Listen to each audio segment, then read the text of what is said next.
ರಾಜ್ಯದಲ್ಲಿ ನಾಯಕತ್ವ ಬದಲಾವಣೆಗೆ ಸಂಬಂಧಿಸಿದಂತೆ ಮುಖ್ಯಮಂತ್ರಿ ಸಿದ್ದರಾಮಯ್ಯ ಜೊತೆಗಿನ ಕದನಕ್ಕೆ ಸದ್ಯಕ್ಕೆ ವಿರಾಮ ನೀಡಿರುವ ಉಪಮುಖ್ಯಮಂತ್ರಿ ಡಿಕೆ ಶಿವಕುಮಾರ್ ಅವರ ನಡೆ ನಿಜಕ್ಕೂ ಕುತೂಹಲ ಮೂಡಿಸಿದೆ.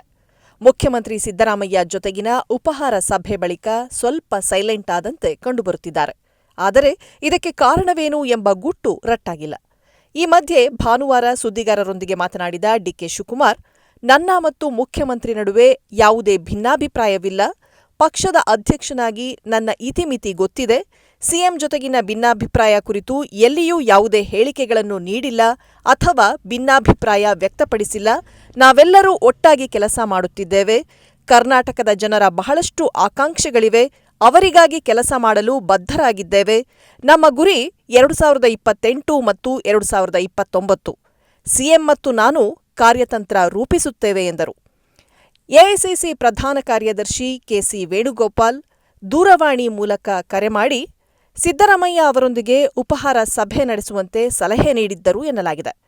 ಸಭೆಯಲ್ಲಿ ಏನಾಯಿತು ಎಂಬುದನ್ನು ಬಹಿರಂಗಪಡಿಸಲು ನಿರಾಕರಿಸಿದ ಡಿಕೆ ಶಿವಕುಮಾರ್, ನಾನು ಎಲ್ಲರೊಂದಿಗೆ ಚರ್ಚಿಸಿದ್ದೇನೆ. ಸಭೆಯಲ್ಲಿ ಏನಾಯಿತು ಎಂಬುದರ ಕುರಿತು ನಾನು ಚರ್ಚಿಸುವುದಿಲ್ಲ ಎಂದು ಹೇಳಿದರು.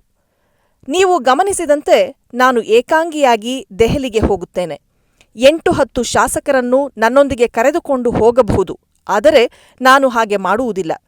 ಕೆಪಿಸಿಸಿ ಅಧ್ಯಕ್ಷನಾಗಿ ಎಲ್ಲರನ್ನೂ ನನ್ನೊಂದಿಗೆ ಕರೆದುಕೊಂಡು ಹೋಗಬೇಕು. ಎಲ್ಲ 140 ಶಾಸಕರು ನಮ್ಮ ನಾಯಕರು.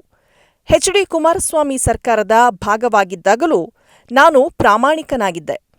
ಕುಮಾರಸ್ವಾಮಿ ಅವರ ತಂದೆ ಮಾಜಿ ಪ್ರಧಾನಿ ಎಚ್.ಡಿ. ದೇವೇಗೌಡರವರಿಗೆ ತಮ್ಮ ಮಗನ ಸರ್ಕಾರವನ್ನು ಉಳಿಸಲು ನಾನು ಎಷ್ಟು ಪ್ರಯತ್ನ ಮಾಡಿದ್ದೇನೆಂದು ತಿಳಿದಿದೆ. ನನ್ನ ರಾಜಕೀಯದ ಬ್ರ್ಯಾಂಡ್ ನೆರವಾದದ್ದು ಯಾರ ಬೆನ್ನಿಗೂ ಚೂರಿ ಹಾಕಲ್ಲ ಎಂದರು. ಆರ್ಡಿಪಿಆರ್ ಮತ್ತು ಐಟಿಬಿಟಿ ಸಚಿವ ಪ್ರಿಯಾಂಕ್ ಖರ್ಗೆ ಶನಿವಾರ ದೆಹಲಿಯಲ್ಲಿ ತಮ್ಮ ತಂದೆ ಎಐಸಿಸಿ ಅಧ್ಯಕ್ಷ ಮಲ್ಲಿಕಾರ್ಜುನ ಖರ್ಗೆ ಅವರನ್ನು ಭೇಟಿ ಮಾಡಿದ ಬಗ್ಗೆ ಪ್ರತಿಕ್ರಿಯಿಸಿದ ಶಿವಕುಮಾರ್, ಒಬ್ಬ ಮಗ ತನ್ನ ತಂದೆಯೊಂದಿಗೆ ಮಾತನಾಡಲು ಅರ್ಜಿ ಸಲ್ಲಿಸಬೇಕೆ? ತಂದೆ ಮತ್ತು ಮಗ ಭೇಟಿಯಾಗುವುದು ರಾಜಕೀಯವಲ್ಲ ಎಂದು ಟೀಕಿಸಿದರು.